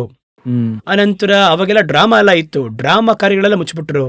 ಅನಂತರ ಪಬ್ಸ್ ನ ಮುಚ್ಚಿಬಿಟ್ರು, ಹಂಗಾರೆ ಕುಡಿಯುವಂತ ಸ್ಥಳ ಎಲ್ಲವನ್ನ ಮುಚ್ಚಿಬಿಟ್ರು. ಎಂಟರ್ಟೈನ್ಮೆಂಟ್ ಎಲ್ಲವೂ ನಿಂತೋಯ್ತು. ಅದಕ್ಕೆ ಬದಲಾಗಿ ಆ ಅಜೂಜಾ ಸ್ಟ್ರೀಟ್ ನಲ್ಲಿ, ಆ ಕ್ಯಾಲಿಫೋರ್ನಿಯಾದಲ್ಲಿ ಎಲ್ಲೋದ್ರು ಕೂಡ ಯಾವ ಸಮಯ ಆಗಿರಲಿ ಯಾರಾದ್ರೂ ಒಬ್ರು ಮನೆಯಲ್ಲಿ ಪ್ರೇಯರ್ ಕೇಳಿಸ್ತಾನೆ ಇರ್ತಿತ್ತು. ಏನಾದ್ರೂ ಒಂದು ಪ್ರೇಯರ್ ಕೇಳಿಸ್ತಾ ಇತ್ತು, ಎಲ್ಲರ ಮನೆಯಲ್ಲಿ ಒಂದು ಪ್ರೇಯರ್ ನಡೀತಾನೆ ಇರ್ತಾ ಇತ್ತು. ಈ ರೀತಿಯಾಗಿ ಆಲ್ಮೋಸ್ಟ್ ಎಷ್ಟೋ ವರ್ಷಗಳು ನಡೆಯಿತು. ಇದಕ್ಕೆ ಹೆಸರು ರಿವೈವಲ್. ಇವತ್ತು ರಿವೈವಲ್ ಅಂದ್ರೆ ಏನು ಅಂತ ಕೇಳುವುದಾದರೆ, ಒಬ್ಬ ಸೇವಕನ ಒಂದು ಕೂಟದಲ್ಲಿ ಜನಗಳು ಬಹಳ ಜನ ಬಂದು ರಿವೈವಲ್ ಅಂತ ಇದೆ. ಈಗ ಯೇಸುವಿನ ಕೂಟಕ್ಕೆ 5,000 ಜನ ಬಂದು ರಿವೈವಲ್ ಅಂತ ಹೇಳಿಲ್ಲ ಅವರು. ಅವರೇನ್ ಹೇಳ್ತಾರೆ, ನೀವು ನನ್ನನ್ನ ರೊಟ್ಟಿಗೋಸ್ಕರವಾಗಿ ಹುಡುಕ್ತಾ ಇದ್ರೆ ಹೋಗಿ ಬನ್ನಿ ಅಂತ ಹೇಳಿದ್ರು. ಇದು ರಿವೈವಲ್ ಅಲ್ಲ. ಅಂದ್ರೆ ರಿವೈವಲ್ ಉದ್ದೇಶ ಏನಂದ್ರೆ ಅದೇ ಅಜೂಜಾ ಸ್ಟ್ರೀಟ್ ಅಲ್ಲಿ ನಡೆದದ್ದು, ಅದೇ ಅಪೊಸ್ತಲರ ಕೃತ್ಯಗಳಲ್ಲಿ ನಡೆದದ್ದು. ಅಂದ್ರೆ ಜನಗಳಲ್ಲಿ ಒಂದು ಬದಲಾವಣೆ ಬರುತ್ತೆ. ಒಂದು ಬದಲಾವಣೆ ಒಂದು ನದಿಯಂತೆ ಲೋಕಪೂರ್ತಿಯಾಗಿ ಹರಡುತ್ತೆ, ಎಲ್ಲಾ ದೇಶಗಳಲ್ಲಿ ಹೋಗುತ್ತೆ. ಮತ್ತೊಂದು ಏನ್ ಬಯಸ್ತೀವಿ ಅಂದ್ರೆ ರಿವೈವಲ್ ನಲ್ಲಿ ಇನ್ನೊಂದು ವಿಷಯ ಏನ್ ಎಕ್ಸ್ಪೆಕ್ಟ್ ಮಾಡ್ತೀವಿ ಅಂತ ಕೇಳಿದ್ರೆ, ರಿವೈವಲ್ ಎನ್ನುವಂಥದ್ದು ಒಬ್ಬ ದೊಡ್ಡ ಸೇವಕನಿಟ್ಟೆ ಬರುವಂತದ್ದು. ಒಬ್ಬ ದೊಡ್ಡ ಸೇವಕನ ಮೀಟಿಂಗ್ ಮಾಡಿದ್ರೆ ಒಂದು ಉಜ್ಜೀವನ, ಅದಕ್ಕೆ ಹೆಸರೇ ಉಜ್ಜೀವನ ಕೂಟಗಳು. ಅವರು ಬಂದೋದ್ರೆ ಉಜ್ಜೀವನ ಬರುತ್ತೆ, ಬರಲ್ಲ ಅದು. ಒಂದು ನೀವು ಚೆನ್ನಾಗಿ ಅರ್ಥ ಮಾಡ್ಕೊಬೇಕು, ರಿವೈವಲ್ ಎನ್ನುವಂಥದ್ದು ಹೊರಗಿಂದ ಸಭೆಯೊಳಗೆ ಬರುವಂಥದ್ದಲ್ಲ, ಸಭೆ ಒಳಗಿಂದ ಹೊರಗೆ ಹೋಗುವಂಥದ್ದು. ಸಭೆಯ ಒಳಗೆ ಅದು ಆರಂಭವಾಗುತ್ತೆ ರಿವೈವಲ್. ಹಾಗಾದ್ರೆ ಸಭೆ ಬಂದು ರಿವೈವಲ್ ಕಾನ್ಸಂಟ್ರೇಟ್ ಮಾಡಬೇಕು. ಸಭೆ ಯಾವ ರೀತಿ ಇದೆ ಅಂದ್ರೆ, ಮಾರ್ಟಿನ್ ಲೂಥರ್ ಕಾಲಘಟ್ಟದಲ್ಲಿ ಯಾವ ರೀತಿ ಏನ್ ವಿರೋಧ ಮಾಡಿದ್ರು ಅದನ್ನ ವಿರೋಧ ಮಾಡಿದ ನಂತರ ಅವರು ವಿರೋಧ ಮಾಡಿದಂತ ಅದೇ ಪ್ರೊಟೆಸ್ಟೆಂಟ್ ಒಳಗೆ ಇದೆಲ್ಲ ಬಂದಾಯ್ತು. ಅವರೇನೆಲ್ಲ ವಿರೋಧ ಮಾಡೋರೆಲ್ಲ ಬಂತಲ್ವಾ, ಅನಂತರ ರಿವೈವಲ್ ಬಂತು ಅಲ್ವಾ, ಟ್ರಾನ್ಸ್ಫಾರ್ಮೇಷನ್ ಉಜ್ಜೀವನ ಬಂತಲ್ವಾ. ಈ ಒಂದು ಉಜ್ಜೀವನದ ಕಾರ್ಯಗಳು ಚೆನ್ನಾಗಿ ನಡೆದು ಹೋಗ್ತಾನೆ ಇತ್ತು. 120 ವರ್ಷ ಚೆನ್ನಾಗಿ ನಡೀತು. ಆದರೆ ಚೆನ್ನಾಗಿ ಗಮನಿಸುವುದಾದರೆ ಈಗ ಮಾರ್ಟಿನ್ ಲೂಥರ್ನ ವಿರೋಧ ಮಾಡಿದಂತಹ ಕಾರ್ಯಗಳು ಇವತ್ತು ಆತ್ಮಿಕ ಸಭೆಗಳ ಒಳಗೆ ಇದೆ. ಅರ್ಥ ಆಗ್ತಿದೆಯಾ? ಅವರು ಯಾವ ಆಡಂಬರವನ್ನ ವಿರೋಧ ಮಾಡಿದ್ರು, ಆಡಂಬರ ಇಲ್ಲಿದೆ. ಇನ್ನೊಂದು ಬ್ರದರ್, ನೀವು ಹೇಳಿದ್ರೆ ರಿವೈವಲ್ ಅಂದ್ರೆ ಟ್ರಾನ್ಸ್ಫಾರ್ಮೇಶನ್ ಅಂತ. ಬಟ್ ಈಗ ನೋಡಬೇಕಾದ್ರೆ ಎಲ್ಲಾ ಸಭೆಗಳಲ್ಲೂ ಕೂಡ ರಿವೈವಲ್ ಮೀಟಿಂಗ್ ಅನ್ನೋದು ಬಹಳ ಕಾಮನ್ ಆಗಿದೆ. ಎಲ್ಲಿ ನೋಡಿದ್ರು ಕೂಡ ನಾವೆಲ್ಲ ಬಹಳ ಕಡೆ ಕೇಳೋಂಥ ಮೀಟಿಂಗ್ ಯಾವ್ದಂದ್ರೆ ನಿಮ್ಮ ಸಭೆಯಲ್ಲಿ ಯಾವ ಮೀಟಿಂಗ್ ರಿವೈವಲ್ ಮೀಟಿಂಗ್ ಅಂತ ಹೇಳ್ತಾರೆ. ಬಟ್ ಆ ರಿವೈವಲ್ ಮೀಟಿಂಗ್ ಅಲ್ಲಿ ಏನಿರುತ್ತೆ ಅಂದ್ರೆ ಟ್ರಾನ್ಸ್ಫಾರ್ಮೇಶನ್ ಇರಲ್ಲ. ನಮ್ಗೆ ಅಲ್ಲಿ ಎಕ್ಸೈಟಿಂಗ್ ಆಗಿರುತ್ತೆ, ನಮಗೆ ನಮ್ಮನ್ನು ಉದ್ವೇಗ ಪಡಿಸುತ್ತೆ. ಅಲ್ಲಿಂದ ಆಚೆ ಬರ್ಬೇಕಾದ್ರೆ ಟೇಕ್ ಅವೇ ಏನಂದ್ರೆ ಟ್ರಾನ್ಸ್ಫಾರ್ಮೇಶನ್ ಇರಲ್ಲ. ಬಟ್ ಆ ಹೀಟ್ ಏನಿರುತ್ತೆ ಅಂದ್ರೆ ಸ್ವಲ್ಪ ದಿನ ಇರುತ್ತೆ. ಅಯ್ಯೋ ಕೂಟಕ್ಕೆ ಹೋಗಿ ಬಂದಿನಪ್ಪ, ತುಂಬಾ ಚೆನ್ನಾಗಿತ್ತು ಅಂತ. ಬಟ್ ಒಂದು 3 days 4 days ಆದ್ಮೇಲೆ ಅದು ಕಡಿಮೆ ಆಗ್ಬಿಡುತ್ತೆ. ಅದು ಅಲ್ಲಿಂದ ಏನು ಅವ್ರು ಗೇನ್ ಮಾಡ್ಕೊಂಡ್ ಬಂದಿದ್ರ ಪವರು 3 daysಗೆ ಕಡಿಮೆ ಆಗುತ್ತೆ. ಒಂದು ಸ್ವೀಟ್ ಅಂಗಡಿ ಇತ್ತು. ಆ ಸ್ವೀಟ್ ಅಂಗಡಿ ಬಂದು ಬಹಳ ಒಳ್ಳೆ ಸ್ವೀಟ್ ಚೆನ್ನಾಗಿ ಮಾಡ್ತಿದ್ರು. ತಕ್ಷಣ ಅವರ ಹೆಸರಲ್ಲಿ 10 ಅಂಗಡಿ ಆರಂಭ ಮಾಡಿದ್ರು. ಸರಿನಾ? ಅದೇ ಏರಿಯಾದಲ್ಲೇ ಇವಾಗ ನೀವು ಹೋದ ತಿರುನಲ್ವೇಲಿಯಲ್ಲಿ ಇರುತ್ತೆ, ಅದು 10 ಕಡೆ ಆರಂಭ ಮಾಡಿದ್ರು. ತಕ್ಷಣ ಆ ಸ್ವೀಟ್ ಅಂಗಡಿಯವ್ರು ಏನ್ ಮಾಡಿದ್ರು ಅಂತ ಹೇಳಿದ್ರೆ ಒರಿಜಿನಲ್ ಅಂತ ಅವರ ಹೆಸರು ಮೇಲೆ ಹಾಕೊಂಡ್ರು. ಅದು ಇನ್ನೊಂದು ಅಲ್ವಾ ಅಂತ ಹೇಳಿದ್ರೆ, ಈಗ ಬಿರಿಯಾನಿ ಅಂತ ನಾವು ನೋಡಿದ್ರು ಕೂಡ ಆಂಬೂರ್ ಬಿರಿಯಾನಿ ಅಂತ ಒಂದು ಎಕ್ಸಾಂಪಲ್ ಇದೆ ಅಂತ ಹೇಳಿದ್ರೆ, ಎಲ್ಲಾ ಕಡೆ ಏನ್ ಮಾಡ್ತಾರೆ ಅಂದ್ರೆ ಬಿರಿಯಾನಿ ಕೆಳಗೆ ಒರಿಜಿನಲ್ ಅಂತ ಹಾಕ್ತಾರೆ. ಹೌದು, ಈಗ ಎಲ್ಲರೂ ಕೂಡ ಒರಿಜಿನಲ್ ಅಂತ ಹಾಕಕ್ಕೆ ಮುಂದಾಗಿದ್ದಾರೆ. ಈಗ ಒರಿಜಿನಲ್ಗೆ ಬೆರಳು ಇಲ್ದಂಗೆ ಆಗೋಯ್ತಲ್ವಾ ಅಲ್ಲಿ. ಇದೇ ಪ್ರಕಾರನೇ ರಿವೈವಲ್ ಅನ್ನುವಂತಹ ಪದಕ್ಕೆ ಮರ್ಯಾದೆ ಇಲ್ದಂಗೆ ಹೋಯ್ತು. ಎಲ್ಲ ರಿವೈವಲ್, ಎಲ್ಲ ಉಜ್ಜೀವನ ಏನಪ್ಪ ಉಜ್ಜೀವನ ನಡೆಯಿತು, ಅಲ್ಲಿ ಹೋಗಿ ಬಂದ್ವಿ. ಹೆಚ್ಚು ಕಡಿಮೆ ನೋಡುವುದಾದರೆ ಒಂದು 5,000 ಮಂದಿ ಮೀಟಿಂಗ್ ಬಂದರು. ಸರಿ, ಇವಾಗ ಬಂದರು. What is the result? ಇಲ್ಲ, ಎಲ್ಲ ಆರಾಧನೆ ಮಾಡಿದ್ರು, ರೈಟ್. ರಿಸಲ್ಟ್ ಅಂತ್ಯ ಏನು? ಅವರು ಏನು ಹತ್ರ ಒಪ್ಪಿಸ್ಕೊಟ್ನಾ? ಅವನು ಅಲ್ಲೇ ಬಿದ್ದಿದ್ನ, ಗ್ರೌಂಡಲ್ಲೇ ಬಿದ್ದಿದ್ನ ಅವನು? ಇಲ್ಲ, ಅದರಲ್ಲಿ ಏನಾದರೂ 1000 ಸಭೆಗಳು ಅವನಿಂದ ಉಂಟಾಯಿತು? ಏನಿರಲ್ಲ. ನಾನು ಕೂಡ ನನ್ನ ಕೂಟಗಳಲ್ಲಿ ಕೂಡ ಇದನ್ನೇ ಹೇಳುವಂಥದ್ದು. ಒಂದು ಚರ್ಚ್ಗೆ ಮೀಟಿಂಗ್ ಹೋಗ್ತೀವಿ, ಒಂದು 3 ದಿನ ಕೂಟಕ್ಕೆ ಹೋಗ್ತೀವಿ. ಹೋಗ್ಬೇಕಾದ್ರೆ ಜನಗಳ ಒಳಗೆ ಯೇಸು ಬರುತ್ತಾರೆ ಎನ್ನುವಂತಹ ಒಂದು ಕಾರ್ಯ ಉಂಟಾಗುತ್ತೆ. ಹೌದು. ಮರುವರ್ಷ ನನ್ನ ಅದೇ ಸ್ಥಳಕ್ಕೆ ಕರೀತಾರೆ. ಆಗ ಹೇಳ್ತೀನಿ, ಕಳೆದ ಬಾರ ಬಂದು ಹೇಳಿದ್ವಲ್ಲ ಅಂತ ಕೇಳಿದ್ರೆ, ಇಲ್ಲ, ವರ್ಷಕ್ಕೆ ಒಮ್ಮೆ ಬಂದು ಹೇಳ್ರಿ, ಆಗಲೇ ಇವ್ರ ಹಂಗಾರೆ ಏನಾಗುತ್ತೆ ಅಂತ ಹೇಳಿದ್ರೆ, ನಾವು ಹಾಕುವಂತಹ ಬೀಜ 1 ವರ್ಷ ಮಾತ್ರ ಒಂದು ಪ್ರಾಡಕ್ಟ್ ತರ ಇದೆ. ಅದು 1 ವರ್ಷ ಕೆಲಸ ಮಾಡುತ್ತೆ, ಮತ್ತೆ ಅವ್ರನ್ನ ಎಬ್ಬಿಸಬೇಕಾಗಿದೆ. ಆ ಒಂದು ವರ್ಷದಲ್ಲಿ ಎಬ್ಬಿಸುವಂಥದ್ದು 120 ವರ್ಷಕ್ಕೆ ಅದು ಬರಬೇಕಲ್ವಾ? ಅದು ಹೌದು, ಇವತ್ತು ಬರ್ತಾ ಇಲ್ಲ. ಆ ರಿವೈವಲ್ ಅನ್ನುವಂಥದ್ದು ಇವರು ಹೇಳುವಂಥದ್ದು ಬಂದು ಇವರು ಅನ್ಕೋತಾರೆ, ಆದರೆ ಆ ರೀತಿ ಒಂದು ಬಂದಿಲ್ಲ.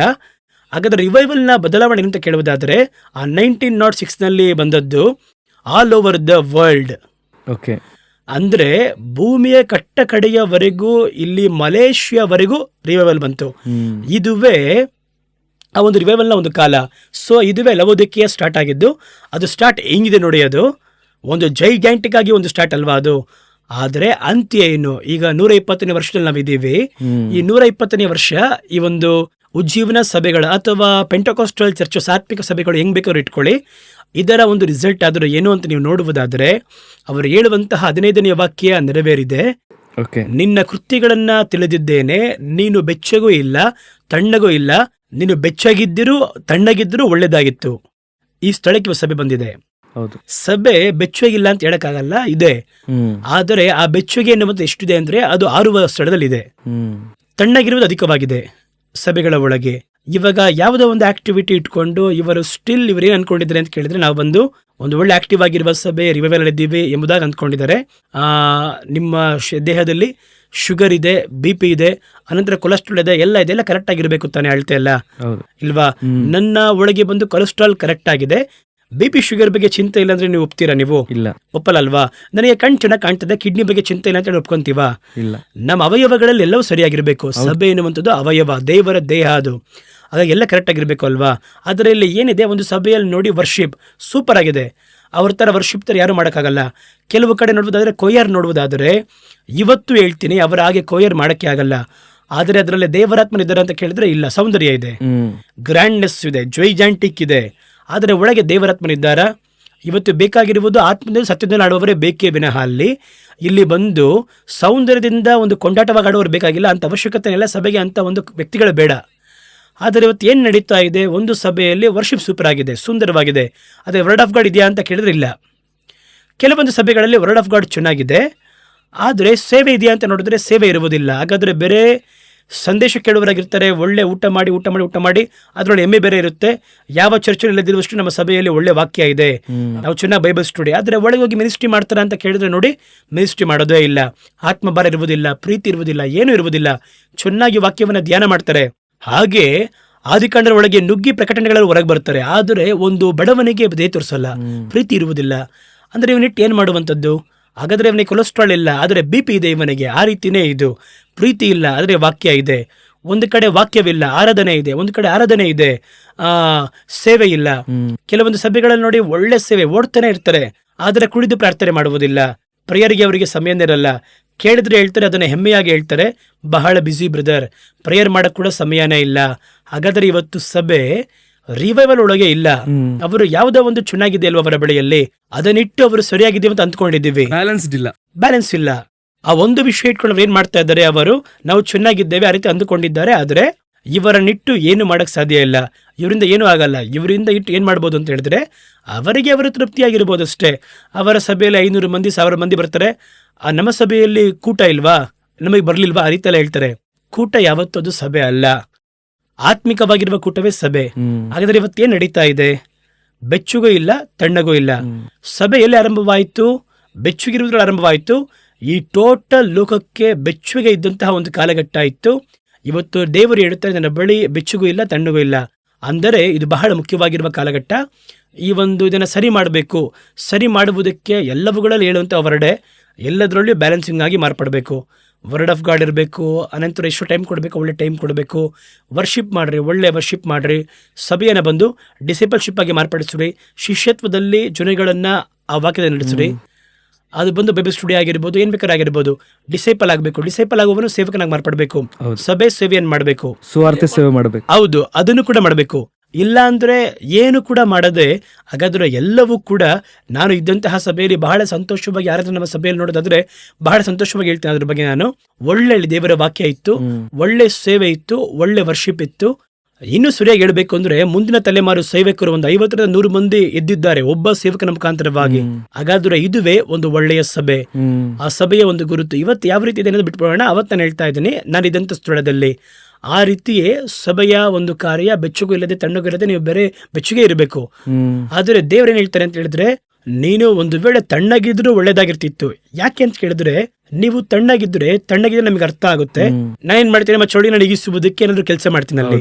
ಆದ್ರೆ ನೀವು ತಣ್ಣಗಿದ್ದು ಬೆಚ್ಚಗಿರುವ ಹಾಗೆ ತೋರಿಸ್ಕೊಳ್ಳುವುದಾದ್ರೆ ನಾನೇನ್ ಮಾಡಕ್ ಸಾಧ್ಯ? ಅಲ್ಲಿ ಏನು ಮಾಡಕ್ ಸಾಧ್ಯ ಇಲ್ಲ ಅಲ್ವಾ? ಇವಾಗ ಮಗ ಬಂದು ಹೊಟ್ಟೆ ಹಸಿವಿದ್ದಾನೆ ಅಂದ್ರೆ ಅವನ ಹಸಿವೆ ಅಂತ ಹೇಳಿದ್ರೆ ಏನಾದ್ರು ಮಾಡ್ಬೋದಲ್ವಾ? ಹೌದು. ಅವನು ಒಳ್ಳೆ ಎಂತುವಾಗಿ ಕುಂತ್ಕೊಂಡು ಏನಿಲ್ಲ ಅಂತ ಹೇಳ್ತಾರೆ, ನಾವೇನ್ ಮಾಡಕ್ ಸಾಧ್ಯ? ಏನು ಮಾಡಕ್ಕಾಗಲ್ಲ. ಅದನ್ನ ದೇವ್ರು ಹೇಳ್ತಾರೆ, ನೀನು ಬೆಚ್ಚಗಾದ್ರೂ ಅಥವಾ ತಣ್ಣಗಾದ್ರೂ ಇಲ್ಲ. ಒಂದು ವೇಳೆ ಬೆಚ್ಚಗಾದ್ರೂ ತಣ್ಣಗಾದ್ರೂ ಇದ್ರೆ ಒಳ್ಳೇದಾಗಿರ್ತಾ ಇತ್ತು. ಒಂದು ಸರಿ ಚಳಿ ಇರಲಿ, ತಣ್ಣಗೆ ಇರು, ಎಗರು ನಾನು ರೆಡಿ ಮಾಡ್ತೀನಿ, ನಾನು ನಿನ್ನನ್ನ ಬೆಚ್ಚಗಿರುವ ಹಾಗೆ ನೀನು ತೋರಿಸ್ಕೊಂತಿದ್ದೇನೆ ನಿನ್ನನ್ನ. ಇವತ್ತೇನಾಗಿದೆ ಬದರ್, ಅದೇ ಬದರ್. ಇವಾಗ ಫಾರ್ ಎಕ್ಸಾಂಪಲ್ ನಾನು ಸ್ಪಿರಿಚುವಲ್ ಡೌನ್ ಆಗಿರ್ತೀನಿ, ಇನ್ ಕೇಸ್ ಪ್ರೇಯರ್ ಅಲ್ಲಿ ವೀಕ್ ಇರ್ತೀನಿ, ಅಥವಾ ನಮಗೆ ಕೆಲವೊಂದು ಟೆಂಪ್ಟೇಷನ್ಸ್ ಇರುತ್ತೆ.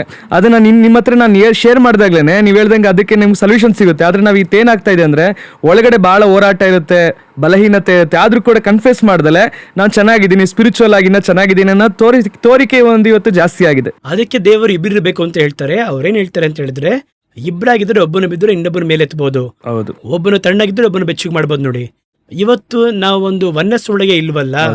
ನಾವು ಯಾರ ಬಳಿಯನ್ನು ಶೇರ್ ಮಾಡುವಂತ ವಿಶ್ವದಲ್ಲಿ ಇಲ್ಲ. ನನಗೆ ಬಂದು ದೇವರು ಕೊಟ್ಟಂತ ದೊಡ್ಡ ಕೃಪೆ, ಆರಂಭದಲ್ಲಿ ನನಗೆ ಒಳ್ಳೆ ಸ್ಪಿರಿಚುವಲ್ ಫ್ರೆಂಡ್ಸ್ ಅನ್ನ ಕೊಟ್ಟರು.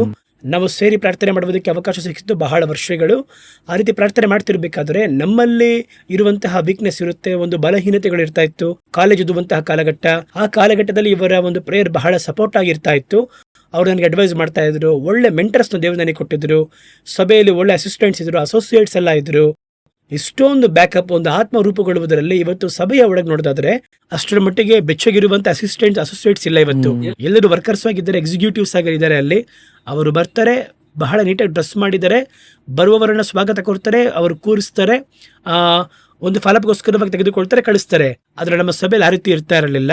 ಒಬ್ಬೊಬ್ಬರ ಬಳಿಯಲ್ಲಿ ಒಬ್ಬೊಬ್ಬರು ಕೇರ್ ಮಾಡ್ತಾ ಇದ್ರು.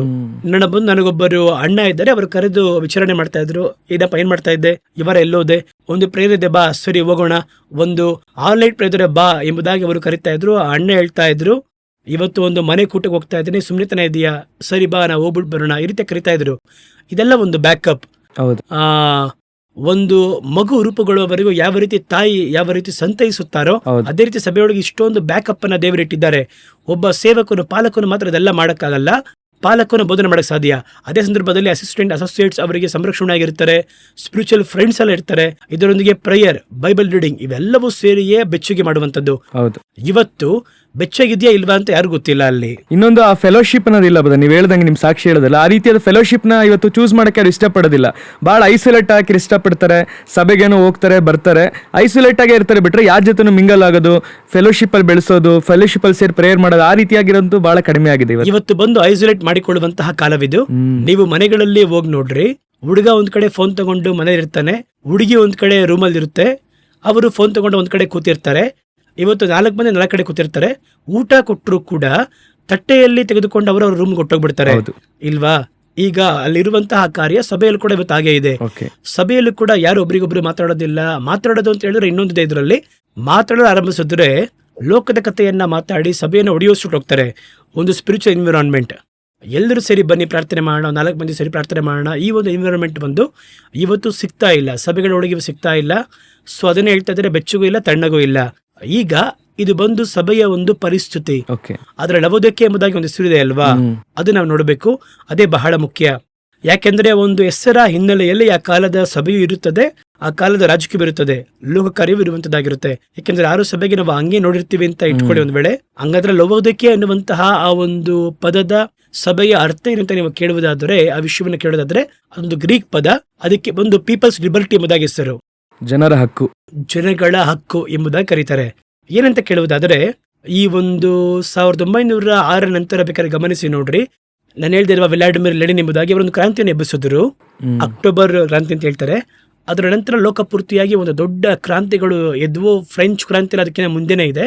ಸೊ ಈ ಒಂದು ಕ್ರಾಂತಿ ಬಂದು ಒಂದು ದೊಡ್ಡ ಒಂದು ಕ್ರಾಂತಿ. ಅಂದರೆ ಪ್ರತಿ ದೇಶಗಳಲ್ಲಿ ಕ್ರಾಂತಿ ಏರ್ಪಡುತ್ತಾ ಇರಬೇಕಾದ್ರೆ ಜನಗಳು ಹಕ್ಕುಗಳಿಗೋಸ್ಕರವಾಗಿ ಹೋರಾಡೋದಕ್ಕೆ ಮುಂದಾದರು. ಅಂದರೆ ಈ ರೀತಿ ಹೇಳುವುದಾದ್ರೆ ಸ್ವಲ್ಪ ಈಸಿ ಆಗಿರುತ್ತೆ. ಅರಸರ ಕಾಲ ಅಂತ್ಯಕ್ಕೆ ಬಂದು ಪ್ರಜಾಪ್ರಭುತ್ವದ ಒಂದು ಕಾರ್ಯ ಆಳ್ವಿಕೆ ಮಾಡುವುದಕ್ಕೆ ಮುಂದಾಯ್ತು ಅಲ್ಲಿ. ಸೊ ರಾಜ್ಯಭಾರ ಎನ್ನುವಂಥದ್ದು ಬೀಳಲು ಮುಂದಾಯಿತು. ಡೆಮೋಕ್ರಸಿ ಒಳಗೆ ಬರುವುದಕ್ಕೆ, ಕಿಂಗ್ಡಮ್ ಬಂದು ಒಳಗೆ ಬಂತು. ಹಾಗಾದ್ರೆ ಡೆಮೋಕ್ರಸಿ ಬರುವುದಕ್ಕೆ ಬಹಳ ಮುಖ್ಯವಾಗಿರುವಂತಹ ಅಗತ್ಯತೆ ಜನಗಳ ಬಂದು ಒಂದು ಹಕ್ಕಿನ ಹೋರಾಟ ಬಂದ್ರೆ ಡೆಮೋಕ್ರಸಿಯಲ್ಲಿ ಆಟೋಮೆಟಿಕ್ ಬರುತ್ತೆ. ಅದುವೇ ಅದಕ್ಕೆ ಬೇಸವಾಗಿತ್ತು. ಹಾಗಾಗಿ ಡೆಮೋಕ್ರಸಿ ವರ್ಲ್ಡ್ ಫುಲ್ ಆಗಿ ಬರುವ ರೀತಿಯಲ್ಲಿ ಸಭೆಯ ಒಳಗೆ ಜನಗಳ ಹಕ್ಕು ಬಂದಿತ್ತು. ಇಲ್ಲೇ ರಾಂಗ್ ಇರುವಂತದ್ದಾಗಿದೆ, ತಪ್ಪು ನಡೆಯುತ್ತೆ. ಏನು ಹಾಗಾದ್ರೆ ಸಭೆಯಲ್ಲಿ ಹಕ್ಕು ಕೇಳುವುದು ತಪ್ಪಾ ಅಂತ ನೀವು ಕೇಳುವುದಾದರೆ, ಸಭೆ ಬಂದು ಡೆಮೋಕ್ರಸಿಯಲ್ಲಿ ಇಲ್ಲ, ಕಿಂಗ್ಡಮ್ ಒಳಗಿದೆ. ಸಭೆಯ ನಾಯಕರು ಯಾರು ಅಂತ ಕೇಳಿದ್ರೆ ಯೇಸು ಕ್ರಿಸ್ತನು. ಅವರು ಯಾರಂದ್ರೆ ಪ್ರಲೋಕದ ಅರಸನು. ನಾವು ಪ್ರಾರ್ಥನೆ ಹೆಂಗ್ ಮಾಡ್ತೀವಿ ಅಂತ ಕೇಳುವುದಾದ್ರೆ, ನಿಮ್ಮ ರಾಜ್ಯ ಪ್ರಲೋಕದಲ್ಲಿ ನೆರವೇರುವ ಪ್ರಕಾರವಾಗಿ ಭೂಮಿಯಲ್ಲಿ ನೆರವೇರಲಿ. ನಾವು ಯಾವ ರೀತಿ ಕರೆಯಲ್ಪಟ್ಟಿದ್ದೇವೆ ಅಂತ ಕರೆಯುವುದಾದರೆ, ಪ್ರಕಟಣೆ 1:6 ಹೇಳುತ್ತದೆ, ತಂದೆಯಾದ ದೇವರ ಮುಂದೆ ನಮ್ಮನ್ನ ಯಾಜಕರನ್ನಾಗಿಯೂ ರಾಜ್ಯವನ್ನಾಗಿ ಕರೆದಿದ್ದಾರೆ. ಸೊ ಇದು ಬಂದು ಕಿಂಗ್ಡಮ್ ರೂಲ್. ಕಿಂಗ್ಡಮ್ ರೂಲ್ಗೂ ಡೆಮೋಕ್ರಸಿಗೂ ಅದು ಹೊಂದಾಣಿಕೆ ಆಗಲ್ಲ. ಡೆಮೋಕ್ರಸಿ ಎನ್ನುವುದು ಬೇರೆ, ಕಿಂಗ್ಡಮ್ ರೂಲ್ ಎನ್ನುವುದು ಬೇರೆ. ಸೊ ಇವಾಗಿರುವವರನ್ನ ಕೇಳುವುದಾದ್ರೆ ಕಿಂಗ್ಡಮ್ ತಪ್ಪು ಅಂತ ಹೇಳ್ತಾರೆ. ಆದರೆ ಕಿಂಗ್ಡಮ್ ಇನ್ನೂ 100% ಅಂತ್ಯಕ್ಕೆ ಬಂದಿಲ್ಲ. ಇನ್ನು UK ಕಿಂಗ್ಡಮ್ ಇದೆ, ಅವರು ಡೆಮೋಕ್ರಸಿ ಇದೆ. ಅದರ ಡೆಮೋಕ್ರಸಿ ಇದ್ರೂ ಕೂಡ ಅಲ್ಲಿ ಅವರು ಕೊನೆಯವರೆಗೂ ಸೈನ್ ಯಾರ ಬಳಿ ಹೋಗಿ ಪಡಿತಾರೆ ಅಂತ ಹೇಳಿದ್ರೆ, ಅರಸನ ಬಳಿ ಹೋಗಿ ಪಡಿಬೇಕು, ಚಾರ್ಲ್ಸ್ ಅವರ ಬಳಿ ಹೋಗಿ ಪಡಿಬೇಕು. ಮಲೇಷ್ಯಾದಲ್ಲಿ ಕೂಡ ಡೆಮೋಕ್ರಸಿ ಇದೆ, ಪ್ರಧಾನಮಂತ್ರಿ ಇದ್ದಾರೆ, ಆದ್ರೆ ಅಲ್ಲೂ ಅರಸರಿರುತ್ತಾರೆ, ಸುಲ್ತಾನರು ಇರ್ತಾರೆ, ಕಿಂಗ್ ಅಲ್ಲಿ ಬಂದು ಇರ್ತಾರೆ. ಅವರ ಬಳಿ ಫೈನಲ್ ಡಿಸಿಷನ್ ತಗೋಬೇಕು. ಥೈಲ್ಯಾಂಡ್ ನಲ್ಲಿ ಕಿಂಗ್ ಇದ್ದಾರೆ, ಬ್ರುನೇದಲ್ಲಿ ಕಿಂಗ್ ಇದ್ದಾರೆ, ಅನಂತರ ಜಪಾನ್ ಅಲ್ಲಿ ಕಿಂಗ್ ಇದ್ದಾರೆ, ಡೆಮೋಕ್ರಸಿ ಇದೆ. ಅರಬ್ ದೇಶಗಳಲ್ಲೂ ಕಿಂಗ್. ಅರಬ್ ದೇಶದಲ್ಲಿ ಡೆಮೋಕ್ರಸಿ ಇಲ್ಲ, ಓನ್ಲಿ ಕಿಂಗ್ಡಮ್ ಮಾತ್ರ ಇರೋದು. ಇವಾಗ ನಾನು ಹೇಳ್ತಿರೋದೆಲ್ಲ ಇಲ್ಲಿ ವಿತ್ ಡೆಮೋಕ್ರಸಿಯೊಂದಿಗೆ ಇರುವಂತ ಕಿಂಗ್ಡಮ್ಗಳು. ಈಗ ಹಲವು ದೇಶಗಳಲ್ಲಿ ಕಿಂಗ್ ಇಲ್ಲ. ಉದಾಹರಣೆಗೆ ಇಂಡಿಯಾದಲ್ಲಿ ಬಂದು ಕಿಂಗ್ಡಮ್ ಹೊಟ್ಟೋಯ್ತು. ಕಿಂಗ್ಡಮ್ ಎನ್ನುವಂತಹ ರೂಲ್ ಇಲ್ಲ, ಓನ್ಲಿ ಡೆಮೋಕ್ರಸಿ ಮಾತ್ರ. ಕಿಂಗ್ಸ್ ಇದ್ದಾರೆ, ಬಟ್ ಹೆಸರಿಗೆ ಅವರಿಗೆ ಯಾವ ಅಧಿಕಾರ ಇಲ್ಲ ಅಷ್ಟೇ. ಜಪಾನ್ ಅಲ್ಲಿ ಆತರ ಇಲ್ಲ, ಮಲೇಷ್ಯಾದಲ್ಲಿ ಆತರ ಇಲ್ಲ. ಕಿಂಗ್ ಹತ್ರ ಹೋಗಿ ಒಂದು ಸೈನ್ ತಗೊಳ್ಬೇಕು, UK ಅಲ್ಲಿ ಒಂದು ಸೈನ್ ತಗೊಬೇಕು. ಈಗ ಸೌದಿ ಹೋದಾದ್ರೆ ಡೆಮೋಕ್ರಸಿ ಅಂತ ಒಂದು ಇಲ್ವೇ ಇಲ್ಲ.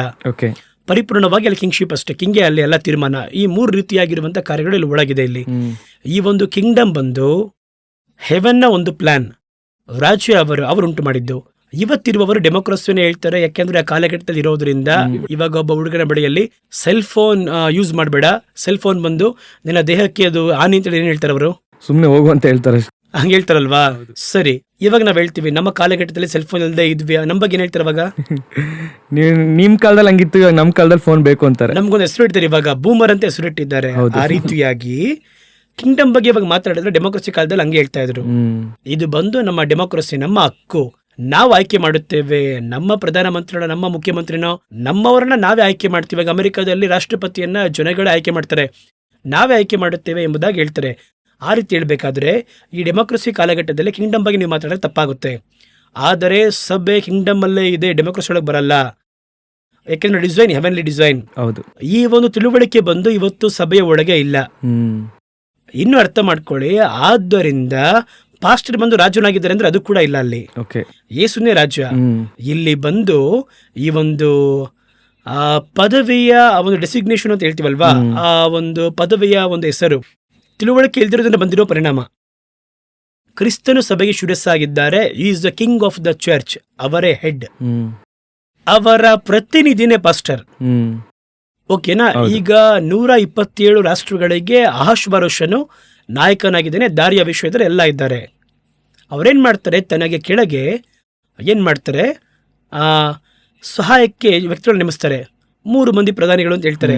ಈ 3 ಪ್ರಧಾನಿಗಳಿಗೆ ಒಬ್ಬರನ್ನ ಇಡ್ತಾರೆ. ಅವರೇ ದಾನಿಯೇಲ್ ಎಂಬುದಾಗಿ ನೋಡ್ತೀವಿ. ಆ ರೀತಿಯಾಗಿಯೇ ದೇವರೇನ್ ಮಾಡ್ತಾರೆ ಅಂದ್ರೆ ತನ್ನ ಸಭೆಗಳಿಗೆ ಪ್ರಧಾನಿಗಳನ್ನು ನೇಮಿಸಿದ್ದಾರೆ, ಅಂಬಾಸಿಡರ್ಸ್. ಆ ಅಂಬಾಸಿಡರ್ಸ್ ಯಾರು? ಪಾಸ್ಟರ್ ಆಗಿದ್ದಾರೆ, ಸೇವಕರು. ಅವರ ಕೆಳಗೆ ಬಹಳ ಅಂಬಾಸಿಡರ್ಸ್ ಇದ್ದಾರೆ. ಅದೇ 5 ವಿಧವಾಗಿರುವ ಸೇವೆ. ಯಾತಕ್ಕಾಗಿ ಅಂತ ಹೇಳಿದ್ರೆ ಸಭೆಯನ್ನ ಪರಾಮರಿಸುವುದಕ್ಕೆ. ಆದರೆ ಇವತ್ತು ಈ ಒಂದು ತಿಳುವಳಿಕೆ ಇಲ್ಲದಿರುವ ಪರಿಣಾಮ, ಒಂದು ಕಡೆ ಡೆಮೋಕ್ರಸಿ ಒಳಗೆ ಬರ್ತಾ ಇದೆ ಸಭೆಯ ಒಳಗೆ, ಮತ್ತೊಂದು ಕಡೆ ಇವರು ಕಿಂಗ್ ಆಗಿದ್ದಾರೆ. ಯಾರು? ಪ್ರಧಾನಿಗಳು ಕಿಂಗ್ ಆಗಿ ಮಾರ್ಪಟ್ಟಿದ್ದಾರೆ. ಅದರ ಪರಿಣಾಮ ಏನಂತ ಕೇಳಿದ್ರೆ, ಇವಾಗ ಕಿಂಗ್ಡಮ್ ರೂಲ್ ನಲ್ಲಿ ರಾಂಗ್ ನಡಿಬೇಕಾದ್ರೆ ಡೆಮೋಕ್ರಸಿ ಬಂದು ಅದು ಬರುವಂತದ್ದಾಗಿದೆ. ಅರಸನಿಗೆ ವಿರುದ್ಧವಾಗಿ ಒಂದು ದಂಗೆದ್ದು ಬರುತ್ತೆ. ಇವರು ಕಿಂಗ್ ಆಗಿದ್ರಿಂದ ಇಲ್ಲಿ ಡೆಮೋಕ್ರಸಿ ಬರ್ತಾ ಇದೆ. ನನ್ನ ಮಾತು ಅರ್ಥ ಆಗ್ತಿದೆಯಾ? ಹೌದೌದು. ಯೇಸು ಕಿಂಗ್ ಆಗಿದ್ರೆ ಡೆಮೋಕ್ರಸಿ ಬರುವುದೇ ಇಲ್ಲ. ಹೌದು. ಚರ್ಚ್ ಒಳಗೆ ಒಂದು ಪ್ರಜಾಪ್ರಭುತ್ವ ಬರಲ್ಲ. ಯಾಕಂದ್ರೆ ನೀತಿಯುಳ್ಳ ನ್ಯಾಯಾಧಿಪತಿ ಅವರು. ಯಾವಾಗ ರಾಜ ತಪ್ಪು ಮಾಡ್ತಾನೋ ಅವಾಗ ಜನಗಳು ಏನ್ ಮಾಡ್ತಾರೆ? ಡೆಮೋಕ್ರಸಿ ಬೇಕು ಅಂತ ಕೇಳ್ತಾರೆ. ಈಗ ಅರಸ ಜ್ವಾರ್ನ ಆಳ್ವಿಕೆಯಲ್ಲಿ ಕಠಿಣತ್ವ ಇದ್ದಿದ್ದರಿಂದ ವ್ಲಾಡಿಮಿರ್ ಲೆನಿನ್ ಏನ್ ಮಾಡಿದ್ರು ಅಂದ್ರೆ ಅಲ್ಲಿ ದಂಗೆ ಇದ್ರು ಅಲ್ಲಿ. ಆದರೆ ಅಲ್ಲಿ ಕಠಿಣತ್ವ ಇಲ್ಲದೆ ಜನಗಳಿಗೋಸ್ಕರವಾಗಿ ಒಂದು ಆಳ್ವಿಕೆ ನಡೀತಾ ಇದ್ರೆ ಜನಗಳೇ ಹೇಳ್ತಾರೆ ನಮ್ಮ ರಾಜರು ನಮಗೆ ಸಾಕು ಎಂಬುದಾಗಿ. ಇಲ್ಲಿ ಅರಸನ ಪೊಸಿಷನ್ ಬೇರೊಬ್ರು ತೆಗೆದುಕೊಂಡಿದ್ರಿಂದಾನೆ ಚರ್ಚ್ ಒಳಗೆ ಈ ಡೆಮೋಕ್ರಸಿಯ ಸಮಸ್ಯೆ ನಡೀತಾ ಇದೆ. ಸೊ ನಾವೇನ್ ಮಾಡ್ಬೇಕು ಅಂತ ಕೇಳುವುದಾದರೆ, ಈ ಬಹಳ ಮುಖ್ಯವಾಗಿ ನಾವು ಮಾಡಬೇಕಾಗಿರುವ ಕಾರ್ಯವೇನೆಂದರೆ, ಈಗ ಈ ಪದವಿಗಿರುವಂತಹ ಕಾರ್ಯವನ್ನು ಅರ್ಥ ಮಾಡಿಕೊಳ್ಳಬೇಕು. ಈ ಒಂದು ತಿಳುವಳಿಕೆ ಬರುವುದಾದರೆ ಚರ್ಚ್ ಒಳಗೆ ನಾವು ಎಕ್ಸ್ಪೆಕ್ಟ್ ಮಾಡುವಂತಹ ರಿವೈವಲ್ ಬರಲು ಆರಂಭವಾಗುತ್ತದೆ. ಇನ್ನು ಬಹಳ ಇದೆ, ಇದ್ರ ಬಗ್ಗೆ ನಾವು ಇನ್ನೂ ಮಾತಾಡಬೇಕಾಗಿದೆ. ಬಹಳ ಸಂತೋಷ ಬರೀ ಈ ಒಂದು ಸಂಚಿಕೆಯಲ್ಲಿ ವಿಶೇಷವಾಗಿ ಲವೋದಿಕೆ ಅಂದ್ರೇನು, ಹಾಗೆ ಬೆಚ್ಚಗೇರುವಂಥದ್ದು ಎಂಬುದಾಗಿ ಫಸ್ಟ್ ಪಾರ್ಟ್ ಮಾತ್ರ ನೋಡಿದೀವಿ. ದೇವ್ರ ಚಿತ್ತ ಇದ್ರೆ ನಾವು ಬರುವಂಥ ಸಂಚಿಕೆಯಲ್ಲಿ ಇದರ ಉಳಿದ ಭಾಗವನ್ನು ನೋಡೋಣ. ಈ ಒಂದು ಸಂಚಿಕೆಗೆ ಬಂದಿದ್ದಕ್ಕಾಗಿ ಬಹಳ ಸಂತೋಷ. Price lord. ಪ್ರಿಯರೇ, ದೇವರ ನಾಮಕ್ಕೆ ಸ್ತೋತ್ರ ಉಂಟಾಗಲಿ. ಈ ದಿನದಲ್ಲೂ ಕೂಡ ಲವೋದಿಕೆಯ ಸಭೆಯ ಕುರಿತಾಗಿ ಮೊದಲನೇ ಭಾಗವಾಗಿ ನಾವು ಕೆಲವು ವಿಷಯಗಳನ್ನು ನೋಡಿದ್ದೇವೆ. ಬೆಚ್ಚಗಿರುವುದಂದ್ರೇನು, ತಣ್ಣಗಿರುವುದಂದ್ರೇನು, ಈಗಿನ ಕಾಲದಲ್ಲಿ ಸಭೆಯ ಪರಿಸ್ಥಿತಿ ಯಾವ ರೀತಿಯಾಗಿದೆ, ನಾವು ಯಾವ ರೀತಿಯಾಗಿರಬೇಕಾಗಿತ್ತು, ಯಾಕಂದ್ರೆ ನಮ್ಮ ಆರಂಭ ಯಾವ ರೀತಿಯಾಗಿತ್ತು ಎಂಬುದಾಗಿ, ಆ ಉಜ್ಜೀವನದ ಕುರಿತಾಗಿ, ಉಜ್ಜೀವನ ಹೇಗೆ ಆರಂಭವಾಯಿತು, ಉಜ್ಜೀವನ ಆದಂಥ ಸಮಯದಲ್ಲಿ ಯಾವ ರೀತಿಯಾಗಿತ್ತು ಎಂಬುದಾಗಿ ಅದರ ಕುರಿತಾಗಿ ನೋಡಿ, ಕಡೆಯದಾಗಿ ಲವೋದಿಕೆಯ ಪದದ ಅರ್ಥವನ್ನು ನೋಡಿ, ಜನರ ಹಕ್ಕಿನ ಕುರಿತಾಗಿ ನೋಡಿ, ಈ ಒಂದು ಸಭೆಯ ಕುರಿತಾಗಿ ಅನೇಕ ವಿಷಯಗಳನ್ನು ನೋಡಿದ್ದೇವೆ. ಕರ್ತನ ಚಿತ್ತವಿರುವುದಾದರೆ ಬರುವಂಥ ಸಂಚಿಕೆಯಲ್ಲಿ ಉಳಿದ ಕೆಲವು ವಿಷಯಗಳನ್ನು ನಾವು ಸಭೆಯ ಕುರಿತಾಗಿ ನೋಡೋಣ. ದೇವರು ನಿಮ್ಮನ್ನು ಆಶೀರ್ವದಿಸಲಿ.